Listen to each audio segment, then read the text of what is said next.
In this episode, it's an interview with my good friend and comedian, Bo Irvine.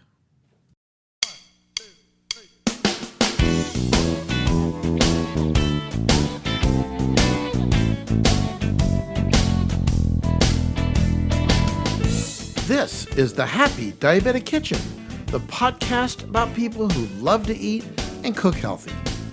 This is your guide to the world of healthy cooking and conversations about happy diabetic living and lifestyles, where we simply turn ordinary ingredients into something extraordinary. Welcome to the kitchen, and let's get cooking. Hello everyone, I am Chef Robert Lewis, the Happy Diabetic, along with my son Jason, and this is the internet's most delicious cooking podcast. Welcome to the Happy Diabetic Kitchen. We're here getting ready to explore a healthy diabetic lifestyle. I want to take the mystery out of healthy cooking, explore some amazing foods, and my diabetic journey with all my successes, challenges, and even some failures. And if you're new to the show, hey, I'm happy that you're here. And as always, I'm here with my son Jason. Jace, how are you? Hey, I'm good. How are you? Good. Good to be back in the studio during this whole COVID-19 episode. Yeah, great to be here. So we've got a really good show today. We've got a very special guest in the kitchen with us, Mr. Bo Irvine, a comedian from Honolulu, Hawaii, a good friend of mine. And I think you'll find Bo's story interesting, humorous, and inspiring. So with that, let's get right to the interview.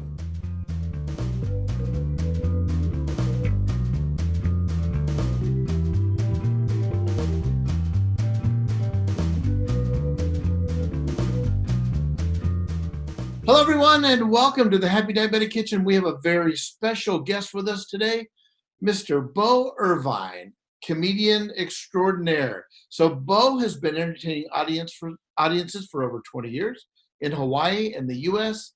mainland. He shared the stage with the likes of George Carlin, Howie Mandel, George Lopez, Jeff Foxworthy, and George Wallace, just to name a few. He's appeared on NBC Late Night, A&E, Showtime, and was the winner of The Last Comic Standing Season 6 Hawaii Showcase. Welcome, Bo, to the Happy Diabetic Kitchen. Oh, I am so glad to be here in the Happy Diabetic Kitchen. I've got a big smile on my face. I'm so happy. Well, that's my next question. Bo, are you happy? I am happy. I am so glad to be here. Thank you for having me on. Oh, so welcome. You're the happiest guy I know. So listen, Bo, for those one or two people out there who don't know you, why don't you fill in the blanks and tell everybody out there just a little more about you? Okay, I'll make this kind of quick. I was born and raised here in Hawaii. I've lived on the mainland a few times.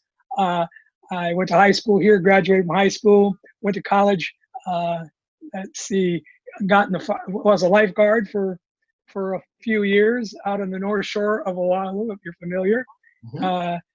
I met my wife just before I got married. I got in the fire department, retired from the fire department with the rank of assistant chief. Went to work for the Marine Corps for a few years, and started on my stand-up comedy when I was in the fire department. So. And I've lived here pretty much my whole life. Went back and forth to the mainland. Married for 47 years. I have two sons. One's a fireman on Maui on the rescue squad there. If you get lost in the mountains or at sea, he'll find you. My other son works here building canoes for a company, one-man canoes for a company here in Hawaii on Oahu. That pretty much sums it up. Met my manager, who, after I was diagnosed with type 2 diabetes, I decided I didn't want to do comedy anymore. She got me out of that and got me rolling. I want to thank her, Wanda, very much for getting me back in and getting me on the road to recovery, to be honest. Yeah.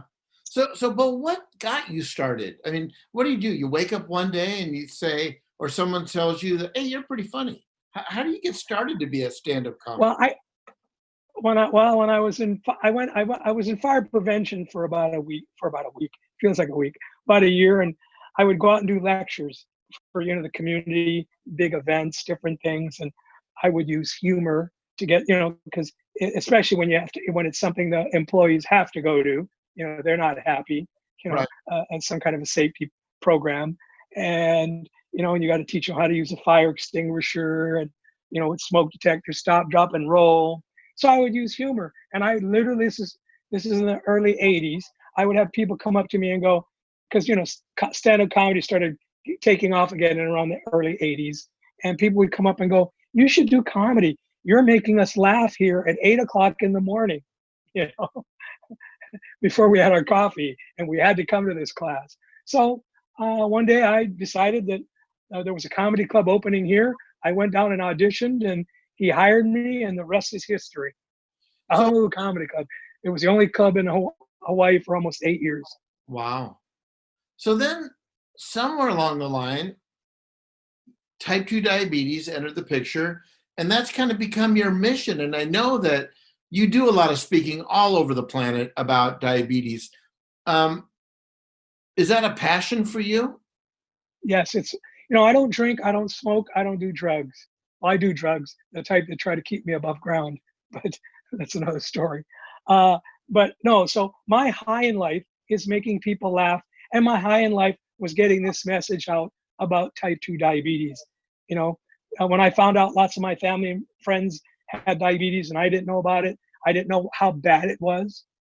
I have every risk factor but drinking and smoking. Not anymore, but I still do underlying, but high blood pressure, diabetes, heart problems, cholesterol problems, you name it, I had it. And then when I was told that I had diabetes on top of that, then I got really scared because diabetes is a very bad actor.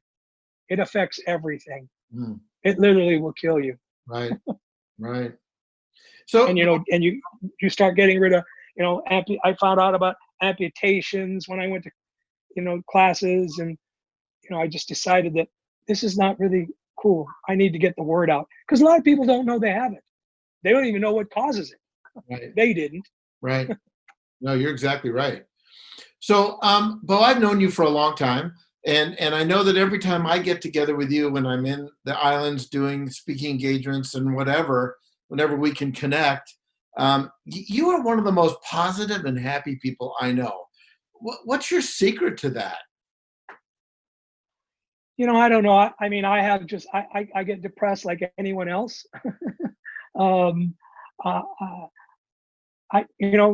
I wake up in the morning and I really believe my high in life is making people laugh. So when you're happy and I've made you happy, I'm happy. Right, I've always been in jobs that have went out. And I was a lifeguard, I was a firefighter. When I worked for the Marines, I was the director of their safety office.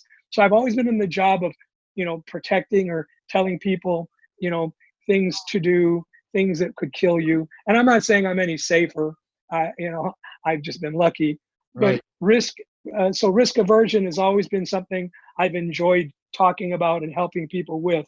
And one of them, risk aversion, is you don't have to have diabetes if you live a healthy lifestyle. And then if you do, because sometimes they tell, I do a joke, or you've heard me say it, they tell me it's in my genes. Well, that's why I started wearing shorts. I don't wear jeans anymore. So it's something you can be born with, but it doesn't mean you have to die with it. Does right, that make sense? right. And I mean, what would you say to people, Bo, especially in this moment in time? We're in a very unique moment. How would you help people to get themselves into that happy place? I mean, I hear it a lot from people that come up to me and they go, "The happy diabetic, what are you so happy about? I have diabetes," right? But what suggestions do you have for people just to maybe help their mindset to be more positive? Any suggestions? Well, yes, the big the big thing, and the very scary thing. I'm going to talk a little bit about that. When when you heard the news about COVID-19, what was the first thing you heard? It killed old people, people with diabetes, high blood pressure, heart problems. So that's not good news to diabetics, first of all. So how can you be happy about that? Right. Well, I look at it, I try to look at it. The happy part is now, especially, a lot of people are off work. A lot of people are, locked down, or they're staying home. They're distancing from other people. Now is a good time to work on yourselves. What makes me happy is I'm able to go out and exercise and work on what I eat. I don't know if that makes sense, Yeah, no, but I think it makes a lot of sense. I become happier having time to take care of myself, and and and and, and seeing, diabetes is a disease that doesn't kill you immediately. If diabetes killed you like heart problems or heart disease, some people may take it a little more seriously. Right, Some people, but right. I've had a heart attack in my 50s. But as soon as I got the medicine and I was going strong again, I decided, well, that was yesterday and yesterday's gone. Then when I got diabetes, it's something, you're a recovering diabetic. Being a diabetic is like saying, like a woman saying, I'm almost pregnant. Right, right. You're always a diabetic. Now you can control that. Once you're pregnant, you'll be pregnant. you So, know, yeah. yeah, I mean, that's excellent, Bo. Thank you for sharing that. And I know there's a lot of people out there that are like saying to themselves, well, okay, but I don't feel good. I'm old. I don't walk really good. I mean, how am I supposed to exercise? So any thoughts about that? Yeah, well, I think I don't think there, I did a bunch of stuff for uh, um, what I call an old folks home. I'm 69 years old. I'm close to old folk myself. I could be in the home. I qualify, but I had those people come up to me exactly that. I can't exercise. I said, can you lift your arms up and down? And yeah, then sit around. I did a game with them. How many people play Simon Says? Well, I did a game with them before we did that of Simon Says. I had them laughing. They were laughing at each other. And it wasn't Simon Says run around the nursing home. It was Simon Says touch your nose. Simon Says touch your hands. Right. You bend over, sitting down, touching your knees or your toes if you can. I had them laughing so hard. And at the end, I told them, you guys just exercised. Perfect. I love that. So it doesn't have to be doing an exercise where you run 3 miles, or lift weights, or do you can just do things that you can do, laying in bed, lifting your feet up, sitting up and down in bed. And if you get to the point where you can't do that, then I say turn on a video and watch something that makes you laugh. Mm. Yeah, Because laughter releases the endorphins, just like running and exercise. Yeah, good point. I mean, the challenge is turning on the TV. You don't see much on the airwaves that's happy. So No, but I agree with you. Anymore, everything is doom and gloom, because that's what sells TV. yeah, yeah. So I say, turn YouTube, find stuff you like. Robert, you know what I've been doing the last 2 days? No. I have actually been watching from the University of California videos on diabetes, high blood pressure, sleep. Because I'm 69. I wake up every morning at 3 going, I don't live in Iowa. I don't have a farm. Right.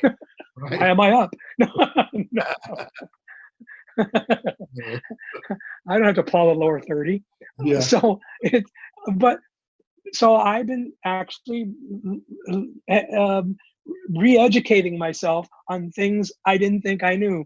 I watched a whole thing on what to eat and what not to eat, on vitamins. I just watched a thing on vitamins, good, bad, or indifferent. Yeah. So there's a lot of things you can do, especially when you can't do, that you can do to and before that I was literally going to different places and speaking on that, from kids to old people, talking about stuff you think you can't do. Right. Interesting. When I met you, I was probably 50 pounds heavier. Well, I was. Yeah. I mean, I saw pictures of me back from those days. Yeah. I weighed myself the other day. I am now at 137 pounds. And that's from just walking. I don't work out as hard as I used to since everything's shut down. So I walk around my street. And another thing I can do, but is I try to carry 25 pounds with me. So at the end of my walk, for maybe I walk around the block, maybe a quarter of a mile, to remind me how Oh, hard it is to carry your weight that far. oh, I love that. What a great idea. Seriously, Yeah. That'll bring it home for you sure. know, yeah, I literally put on 3 pounds the other day, and I grabbed that weight and I walked around the block. I went 3 pounds. I can't. I want to stay at this weight because I walked it real easy. Then when I carried the 25 pounds, after I was done, I was huffing and puffing. I threw the weight down, and I thought I used to carry double that. Wow. Wow. You don't notice it because it's on you, Right. Yeah. Yeah. I know. but your body does. Yeah. I know for me, it's usually whenever I start something, it's all about baby steps. I have this low patient mentality. I want it all so fast, very quick. Yes. But I've learned that if I start slow, build some disciplines, build some habits, then things seem to work well for me. And you're right. And it's not overnight. Right. I didn't lose 50 pounds. I didn't take a magic pill. My A1C last visit, my doctor, Dr. Lori Tom, Yep. my last visit, my A1C was 6.1. Oh my gosh, that's amazing. Yeah. I'm in the chart. I'm a Congratulations. pre-diabetic now. Yeah, congratulations. That's awesome. So, but so- that's been work. Yeah. It is. Well, it is work. There is not a magic pill, and for me, there's No. never been one thing. It's a combination of the exercise, the Right. eating, going to see my doctor, and taking my medicines when I'm supposed to. So, yeah, it's. Listen, I don't think it's easy, but it's definitely doable. And for me, it was critical to take ownership. And once I took ownership in my disease and made it me opposed to everybody else, better things started happening for me. You're right. And what you do, literally, and I'm not bragging on you, but it's a fact. I used to, in the fire department, I could lift 3 million pounds. You know what I mean? I could lift the fire station. Yeah. I was in shape. But I still, I used to work with guys that we'd work out for an hour, literally work out for an hour, right? Then we go in our kitchen, and then in the day room. And in Hawaii, rice is a big thing, right? We eat a lot of rice here. Right. And we'd make rice sandwiches in Wonder Bread with butter. Wow. Now, what is it? Think about that now. But we worked out for an hour. We were in top shape, we thought. And all that over those years, one morning I woke up and somebody said, Bo, you ate way too much carbs. So the other thing is not only exercising, it's what you do. Fixing meals that won't spike your blood sugar. Fixing meals that won't give you a blood sugar at 250 for 5 hours. Right. Exactly right. You know? Yeah. So So and I mean, it's so awesome that you're here, and I want to kind of start to close it out a little bit. But what's the one thing that really gets you excited about your influence in the diabetic community? Because you are an influencer. well, what makes me really, really, really happy is when I talk to people and then I see them a year later and they've actually done something, or they've tried to do something. You know what I mean? Or they tell me that their A1C dropped. They're exercising more. It just makes me feel good to have people understand. Right. And actually, because not everyone's going to do that. You know the saying.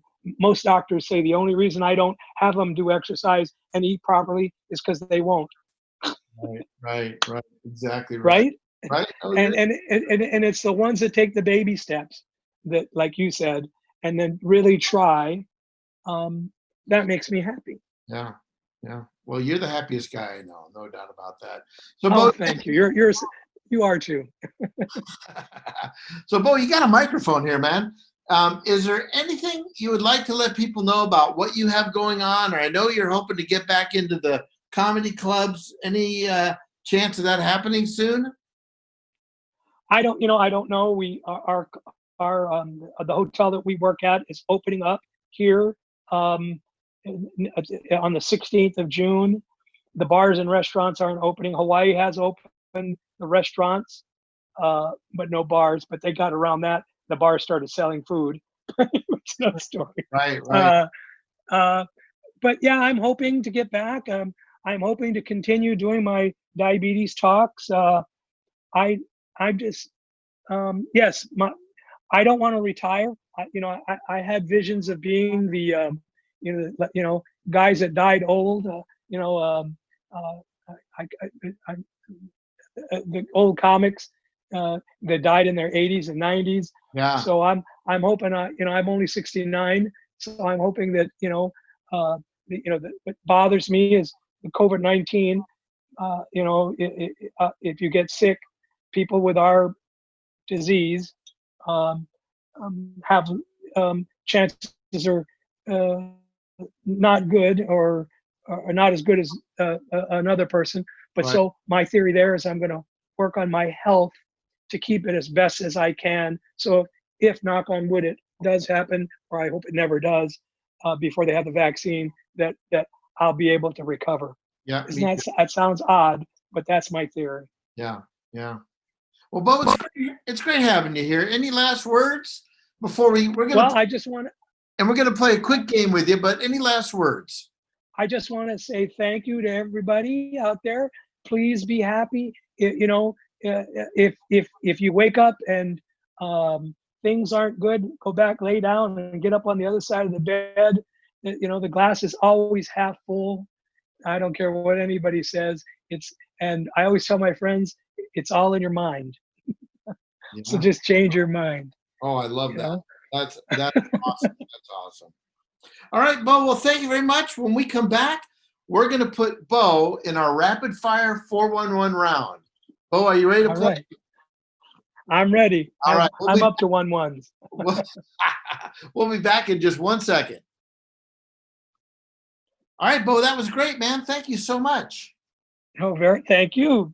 Oh, it's great. Great to have you. Great to hear your voice. And well, real quick one. You 411, right? Yeah. Real quick joke. In Hawaii years ago when 911 first came to Hawaii. Yeah. It was if you fire police ambulance, dial 911 or 911. We had to change it because a whole lot of homes burned down. We couldn't find the 11 on the phone. Anyway. Sorry, that was a silly joke. Go ahead. 411. I like it. Not 411. All right, well, welcome back, Bo. Are you ready to play our rapid fire round we call 411? Here's what's going to happen. Yeah. I'm going to ask you, are you ready to play? I should have let you answer the question. Are you ready to play? I am ready. All right, so here's what's going to happen, Bo. I'm going to ask you some serious questions in a rapid fire way, and simply just choose your preference. For example, I might ask you butter or olive oil, riding a bike or hiking, favorite food, just whatever pops into your head. That's what we want to know. Okay. Are you ready? I am ready. Here we go. Olive oil or coconut oil? Coconut oil. Mango or papaya? Mango. Waffles or pancakes? Waffles. Grilled fish or grilled steak? Grilled fish. Chunky or smooth peanut butter? Chunky. Valentine's Day or St. Patrick's Day? Valentine's Day. Do you have a favorite vegetable? Broccoli. Bacon or ice cream? Ice cream. Coffee or tea? Tea. Superhero or super villain? Superhero. Roller coasters or merry-go-rounds? Merry-go-rounds. All right, awesome. So finally, Bo, if you could have dinner with anyone, past or present, sit down at the dinner table, who would that be? Oh, gee. Oh, you stumped me. Besides me, of course. I was going to say you. Now you've ruined it for me. Uh, let's see. Uh, well, past or present, John Wayne. Oh, wow, John Wayne, that's awesome. Yeah, I'm sorry, but that's what it would be. All right, awesome. Well, Bo, thank you, man. No one loves you more than me. And I just look forward to hanging out with you the next time we're in the islands, or maybe the next time you're in the mainland. We'll have to hook up. All righty, my friend. I will see you then, and I'll keep following you on Facebook. Thank you, buddy. That's the amazing Bo Irvine. Thank you, Bo. Have a great day. You Aloha. also. Thank you. Aloha. Aloha, my friend. Aloha. Thank you, Bo. Thanks very much, man. I really appreciate it.